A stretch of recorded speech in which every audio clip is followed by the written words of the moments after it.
ఉండేదెవరు పోయేదెవరు ఎమ్మెల్సీల విషయంలో బీఆర్ఎస్ కు కేసీఆర్ కు టెన్షన్, నిధులు పదవుల కోసం పార్టీ మారుతారనే డౌట్, నిలువరించడం కష్టమేననే ఆందోళన, కాంగ్రెస్ ఆపరేషన్ తో గులాబీ పార్టీ అలర్ట్, ఎమ్మెల్సీల సన్నిహితుల నుంచి ఆరా అంటూ ఒకరిని చూస్తా ఉన్నాం. అంటే కేసీఆర్ కర్మ అనేది ఏ విధంగా మనిషిని బూమరాంగ్ చేస్తుందో ఒకసారి కేసీఆర్ విషయంలో మనం చూడాలి. 2014లో ఎమ్మెల్సీలను ఏ విధంగా జాయిన్ చేసుకున్నాం మనం చూసినాం.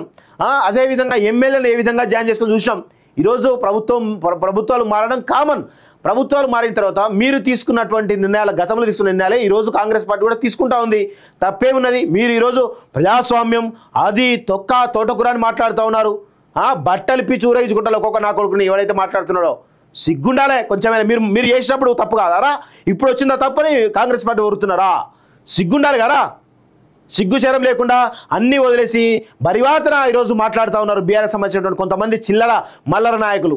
బీఆర్ఎస్కి చెందిన ఎమ్మెల్సీలను కాంగ్రెస్లో చేర్చుకునేందుకు హస్తం పార్టీ ఆపరేషన్ మొదలుపెట్టడంతో బీఆర్ఎస్ నేతలకు గూగుల్ పట్టుకున్నది. నిధులు పదవుల కోసం వారు పార్టీ మారితే పరిస్థితి ఏంటనే ఆందోళన చెందుతున్నారు. శాసన మండలిలో 40 మంది సభ్యులు ఉండగా అందులో 29 మంది, ఇందులో 4 నామినేటెడ్ బీఆర్ఎస్కు చెందిన వారే ఉన్నారు. కాంగ్రెస్కు 4, బీజేపీకి 1, ఎంఐఎం 2, ఇండిపెండెంట్ ఉపాధ్యాయ సంఘాలకు చెందిన వారు 2 ఉండగా గవర్నర్ కోటా కింద మరో 2 స్థానాలు ఖాళీగా ఉన్నాయి. ఎలాగైనా గులాబీ పార్టీ బలాన్ని తగ్గించేందుకు కాంగ్రెస్ ఆపరేషన్ ఆకర్ష్ చేపట్టింది. ఇప్పటికే కొందరితో సంప్రదింపులు జరిపినట్టు సమాచారం. చేరేందుకు సైతం కొందరు సిద్ధమైనట్లు టాక్. దీంతో అలర్ట్ అయిన బీఆర్ఎస్ అధిష్టానం ఎవరెవరు పార్టీ మారే అవకాశం ఉందని ఆరా తీస్తున్నది. ఎమ్మెల్సీలకు సన్నిహితంగా ఉండేవారి నుంచి వివరాలు సేకరిస్తున్నది. ప్రభుత్వాన్ని ఇరుకున పెట్టాలంటే మండలిలో ఖచ్చితంగా బలం ఉండాలని భావిస్తున్న గులాబీ పార్టీ తమ ఎమ్మెల్సీలు పార్టీ మారకుండా చర్యలు తీసుకునేందుకు ప్రయత్నిస్తున్నట్టు తెలుస్తా ఉంది. సో ఈ ఎవరైతే ఎమ్మెల్సీలు చేరుతున్నారో అందరూ కూడా చేరుతారు ఖచ్చితంగా. అలా నో డౌట్.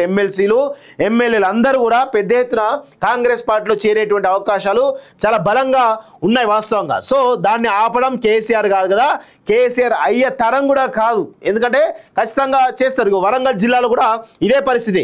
వరంగల్ జిల్లా నుంచి ఎమ్మెల్సీలుగా ఉన్న 6 బీఆర్ఎస్ నేతలు సైతం కేసీఆర్కు అత్యంత సన్నిహితులు కావడం గమనార్హం.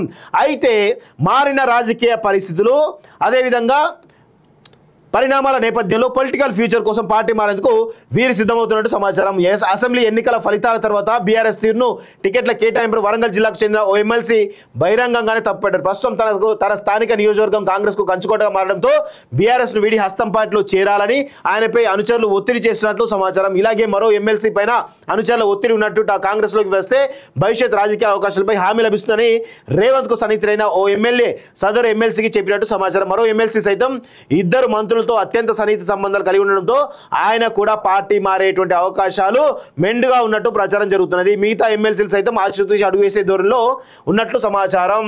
సో ఎంతమంది మిగులుతారు? 5 మందా 10 మందా మిగులుతారు అనేది చెప్పలేం. 29 మందిలో దాదాపు 15 నుంచి 20 మంది ఎమ్మెల్సీలు పార్టీ మారేందుకు సిద్ధమైనట్టు మనకు వస్తున్నటువంటి సమాచారం. ఆల్రెడీ చర్చలు పెద్ద ఎత్తున జరుపుతున్నట్టు తెలుస్తూ ఉంది. ఎందుకంటే ఈరోజు రేవంత్ రెడ్డి తీసుకున్నటువంటి కొన్ని నిర్ణయాలు ఈరోజు శాసనసభలో ఆమోదం పొందితే శాసన మండలిలో కూడా ఆమోదం పొందాలి అంటే వాళ్లకు తగిన మెజారిటీ అవసరం. ఆ మెజారిటీ లేకపోతే మాత్రం ఖచ్చితంగా రేవంత్ రెడ్డి ప్రభుత్వానికి పెద్ద ఎత్తున దెబ్బపడే అవకాశం ఉంది. కాబట్టి ఆ ఎమ్మెల్సీలందరినీ కూడా ఈరోజు కాంగ్రెస్లో చేర్చుకునేందుకు పెద్ద ఎత్తున విశ్వ ప్రయత్నాలు చేస్తున్నట్టు తెలుస్తూ ఉంది. వాళ్లకు డబ్బులు ఇవ్వడమా, కాంట్రాక్ట్లు ఇవ్వడమా, లేకపోతే పదవులు ఇవ్వడమా, లేకపోతే మంత్రి పదవులు ఇవ్వడమా, ఇలా అనేకమైనటువంటి చర్చలు జరుగుతున్నట్టు మనకైతే వస్తున్నటువంటి సమాచారం మిత్రులారా. సో చూద్దాం ఎంతమంది బీఆర్ఎస్ను కేసీఆర్ పట్టుకుని ఉంటారు, ఎంతమంది కాంగ్రెస్లో జాయిన్ అవుతారు అనేది మరికొద్ది రోజుల్లో ఖచ్చితంగా తెలిసేటువంటి అవకాశం అయితే ఉంది మిత్రులారా. ఎందుకంటే ఇటు ఎమ్మెల్యేలు భారీగా 39 మందిలో ఆల్రెడీ 3-4 పోయినట్టున్నారు, 35 మంది ఉన్నట్టున్నారు. ఆ 35 మందిలో 10-15 మంది మిగులుతారు. మిగతాలంతా కాంగ్రెస్లో చేరేటువంటి అవకాశం అయితే చాలా స్పష్టంగా ఉంది. అదేవిధంగా ఎమ్మెల్సీలు కూడా 29 మంది ఉన్నారు. అందులో 15 నుంచి 20 మంది కూడా ఈరోజు కాంగ్రెస్ పార్టీలో చేరేటువంటి అవకాశం అయితే కనబడతా ఉంది. సో మొత్తానికైతే కాంగ్రెస్ పార్టీ కూడా ఓవర్లోడ్ అవుతా ఉన్న విషయాన్ని మనం గమనించాలి. సో ఇది ఏ విధంగా ఉంటుందో మరికొద్ది రోజుల్లోగా మనకు తెలిసేటువంటి అవకాశం అయితే చాలా స్పష్టంగా ఉంది మిత్రులారా. ఉండేదెవరు పోయేదెవరు ఎమ్మెల్సీల విషయంలో బీఆర్ఎస్ కు కేసీఆర్ కు టెన్షన్, నిధులు పదవుల కోసం పార్టీ మారుతారనే డౌట్, నిలువరించడం కష్టమేననే ఆందోళన, కాంగ్రెస్ ఆపరేషన్ తో గులాబీ పార్టీ అలర్ట్, ఎమ్మెల్సీల సన్నిహితుల నుంచి ఆరా అంటూ ఒకరిని చూస్తా ఉన్నాం. అంటే కేసీఆర్ కర్మ అనేది ఏ విధంగా మనిషిని బూమరాంగ్ చేస్తుందో ఒకసారి కేసీఆర్ విషయంలో మనం చూడాలి. 2014లో ఎమ్మెల్సీలను ఏ విధంగా జాయిన్ చేసుకున్నాం మనం చూసినాం. అదేవిధంగా ఎమ్మెల్యేలను ఏ విధంగా జాయిన్ చేసుకుని చూసినాం. ఈరోజు ప్రభుత్వాలు మారడం కామన్. ప్రభుత్వాలు మారిన తర్వాత మీరు తీసుకున్నటువంటి నిర్ణయాలు, గతంలో తీసుకున్న నిర్ణయాలే ఈరోజు కాంగ్రెస్ పార్టీ కూడా తీసుకుంటా ఉంది. తప్పేమున్నది? మీరు ఈరోజు ప్రజాస్వామ్యం అది తోటకూర అని మాట్లాడుతూ ఉన్నారు. బట్టలు ఇప్పి చూరేయించుకుంటారు ఒక్కొక్క నా కొడుకుని ఎవరైతే మాట్లాడుతున్నాడో. సిగ్గుండాలే కొంచెమైనా. మీరు చేసినప్పుడు తప్పు కాదారా? ఇప్పుడు వచ్చిందా తప్పని కాంగ్రెస్ పార్టీ కోరుతున్నారా? సిగ్గుండాలి కదా. సిగ్గుశరం లేకుండా అన్నీ వదిలేసి బరివాతన ఈరోజు మాట్లాడుతూ ఉన్నారు బీఆర్ఎస్ సంబంధించినటువంటి కొంతమంది చిల్లర మల్లర నాయకులు. బీఆర్ఎస్కి చెందిన ఎమ్మెల్సీలను కాంగ్రెస్లో చేర్చుకునేందుకు హస్తం పార్టీ ఆపరేషన్ మొదలుపెట్టడంతో బీఆర్ఎస్ నేతలకు గూగుల్ పట్టుకున్నది. నిధులు పదవుల కోసం వారు పార్టీ మారితే పరిస్థితి ఏంటని ఆందోళన చెందుతున్నారు. శాసన మండలిలో 40 మంది సభ్యులు ఉండగా అందులో 29 మంది, ఇందులో 4 నామినేటెడ్ బీఆర్ఎస్కు చెందిన వారే ఉన్నారు. కాంగ్రెస్కు 4, బీజేపీకి 1, ఎంఐఎం 2, ఇండిపెండెంట్ ఉపాధ్యాయ సంఘాలకు చెందిన వారు 2 ఉండగా గవర్నర్ కోటా కింద మరో 2 స్థానాలు ఖాళీగా ఉన్నాయి. ఎలాగైనా గులాబీ పార్టీ బలాన్ని తగ్గించేందుకు కాంగ్రెస్ ఆపరేషన్ ఆకర్ష్ చేపట్టింది. ఇప్పటికే కొందరితో సంప్రదింపులు జరిపినట్టు సమాచారం.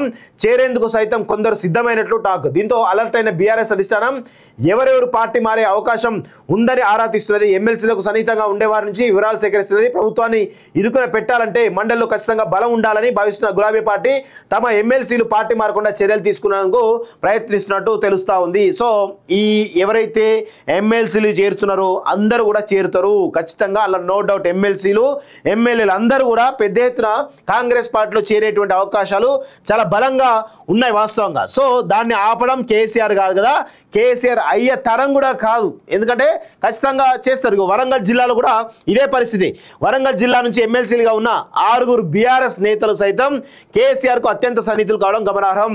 అయితే మారిన రాజకీయ పరిస్థితులు అదేవిధంగా పరిణామాల నేపథ్యంలో పొలిటికల్ ఫ్యూచర్ కోసం పార్టీ మారేందుకు వీరు సిద్ధమవుతున్నట్టు సమాచారం. అసెంబ్లీ ఎన్నికల ఫలితాల తర్వాత బీఆర్ఎస్ తీరును టికెట్ల కేటాయింపు వరంగల్ జిల్లాకు చెందిన ఓ ఎమ్మెల్సీ బహిరంగంగానే తప్పుపెట్టారు. ప్రస్తుతం తన స్థానిక నియోజకవర్గం కాంగ్రెస్ కు కంచుకోటగా మారడంతో బీఆర్ఎస్ ను వీడి హస్తం పార్టీలో చేరాలని ఆయనపై అనుచరులు ఒత్తిడి చేస్తున్నట్లు సమాచారం. ఇలాగే మరో ఎమ్మెల్సీ పైన అనుచరుల ఒత్తిడి ఉన్నట్టు కాంగ్రెస్ లోకి వస్తే భవిష్యత్ రాజకీయ అవకాశాలపై హామీ లభిస్తుందని రేవంత్ కు సన్నిహితులైన ఓ ఎమ్మెల్యే సదరు ఎమ్మెల్సీకి చెప్పినట్టు సమాచారం. మరో ఎమ్మెల్సీ సైతం 2 మంత్రులు అత్యంత సన్నిహిత సంబంధాలు కలిగి ఉండడంతో ఆయన కూడా పార్టీ మారేటువంటి అవకాశాలు మెండుగా ఉన్నట్టు ప్రచారం జరుగుతున్నది. మిగతా ఎమ్మెల్సీలు సైతం ఆశుతూసి అడుగు వేసే ధోరణిలో ఉన్నట్లు సమాచారం. సో ఎంతమంది మిగులుతారు? 5 మందా 10 మందా మిగులుతారు అనేది చెప్పలేం. 29 మందిలో దాదాపు 15 నుంచి 20 మంది ఎమ్మెల్సీలు పార్టీ మారేందుకు సిద్ధమైనట్టు మనకు వస్తున్నటువంటి సమాచారం. ఆల్రెడీ చర్చలు పెద్ద